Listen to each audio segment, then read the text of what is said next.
Hello, my name is Andy Smith, and I'm a candidate for the Minnesota House of Representatives. The essay I'm about to read to you is entitled, Why I Changed My Mind on Abortion. I hope it's helpful. What would you say to those who have made up their minds about abortion?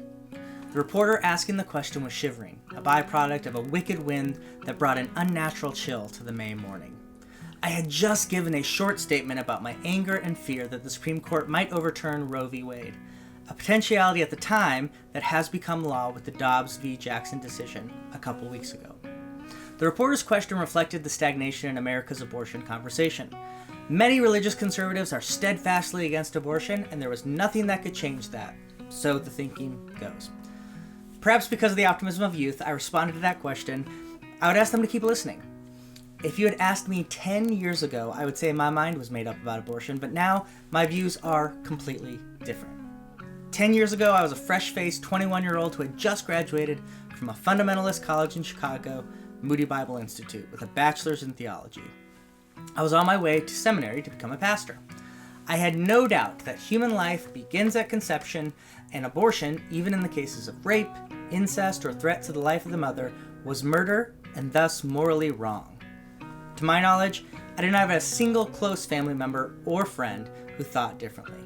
My goal in this essay is to condense the thoughts, experiences, and difficulties that led me from that 21-year-old to my present-day self, a man running for office on a platform that includes expanding abortion care.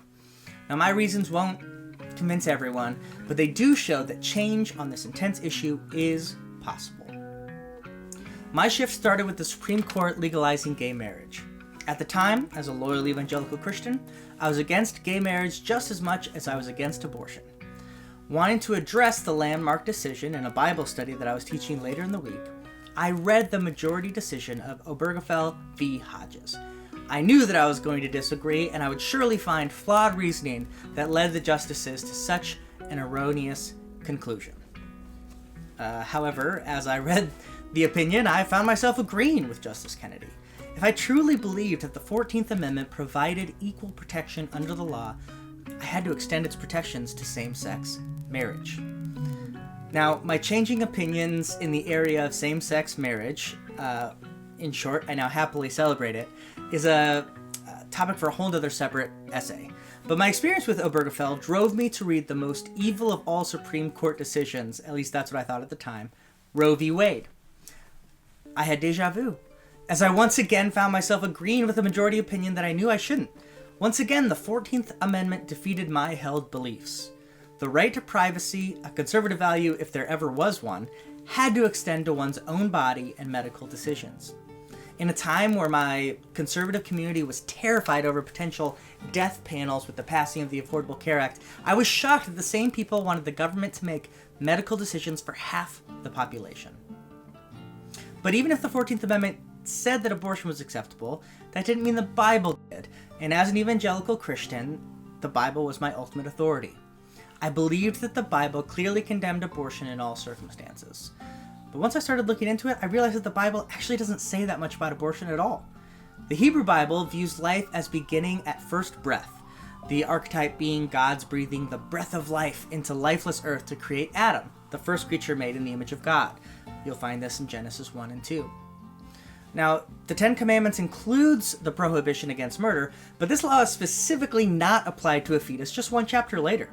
Exodus 21 discusses a lot of different circumstances and penalties for accidental injuries because of a fight, including those to a pregnant woman.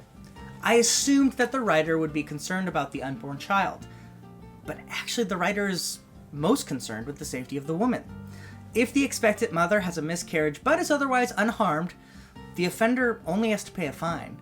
But if the woman is injured, the offender is likewise injured or even killed. Any ambiguity in this passage is clarified later in the Torah in Numbers 5, where a forced miscarriage is required for children conceived out of wedlock. In other words, while the woman is given full personhood and protection under the law, an unborn fetus is not. As a young student, this passage rocked everything I thought I knew about abortion in the Bible. I grasped at other parts of the scripture. Didn't God say he knew the prophet Jeremiah from his mother's womb in Jeremiah 1:5? Well, yes, but as someone who already believed that God's omniscience is not restricted to time, this this didn't really get me anywhere. Plus, the second half of the verse states pretty clearly that this is personal to Jeremiah. I couldn't claim that every unborn fetus was appointed to be a prophet to the nations. What about Psalm 135, where God says he knit me together in my mother's womb? Again, I couldn't get this verse to say anything about fetal personhood. It's a beautiful psalm, but it's about God's amazing creation. Quoting another part of the psalm, I praise you because I am fearfully and wonderfully made.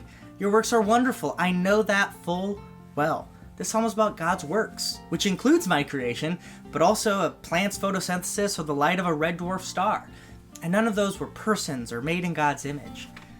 The Bible wasn't very clear about abortion, and definitely not clear enough to support the stranglehold anti-abortion ideas have in the evangelical community.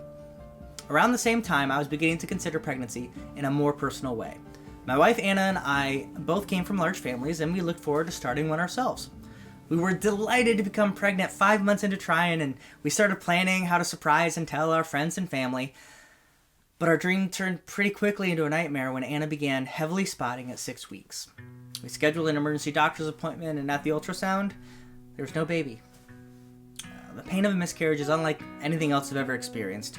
Your grief isn't based on anything you lost, but on something you never had.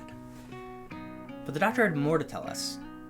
He couldn't find an embryo on the ultrasound, but it might still be in Anna's fallopian tube, something I learned was called an ectopic pregnancy. They had to check her HCG levels again later that week. If the levels were still rising, that meant the embryo was continuing to develop in the fallopian tube, but it couldn't survive there. It would eventually burst the fallopian tube and could lead to hemorrhaging and even death for Anna. If her HCG levels showed an ectopic pregnancy, Anna would take methotrexate, a drug used in abortions to kill the embryo. And if that didn't work, the embryo would grow too large. Laparoscopic surgery would be necessary to remove the embryo along with the fallopian tube. We were shocked to learn this. In order to save Anna's life, we might have to intentionally kill a living embryo. We had never even thought of that as an option for ourselves, but we also hadn't known about ectopic pregnancies. We went home and did a lot of research. We learned ectopic pregnancies are very common. In fact, ectopic pregnancies occur in 2% of all pregnancies. We learned that treatment for ectopic pregnancies often isn't considered an abortion, even though technically it is. It isn't called an abortion because doctors don't want to stigmatize essential life-saving care, and that fear is justified. We discovered that some Christians considered this treatment for ectopic pregnancy a sin. They argue that it is morally wrong to kill the living embryo, so people who find themselves in a situation with an ectopic pregnancy must wait and trust in God's will, even knowing that the embryo cannot survive and that the life of the woman, the person who is pregnant, is at great risk if that ectopic pregnancy continues. The simplistic slogans the church had taught us about abortion and the dearth of biological education in our evangelical upbringing had completely failed us. We felt very alone. But as we talked about our decision, it actually wasn't a hard decision to make.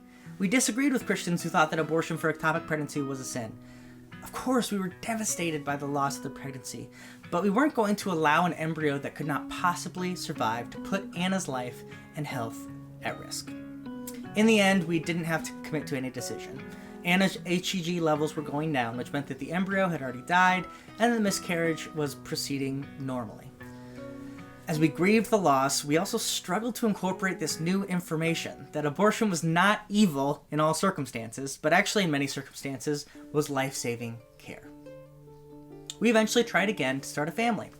After a year, we started the long and lonely road of fertility treatments. While I wish the agonies of infertility on no one, it does provide the best sex education available in our current society. I learned that naturally half of all embryos are lost during pregnancy, and that is just embryos that have already progressed beyond the initial blastocyst stage. Only 40% of blastocysts even make it to become embryos.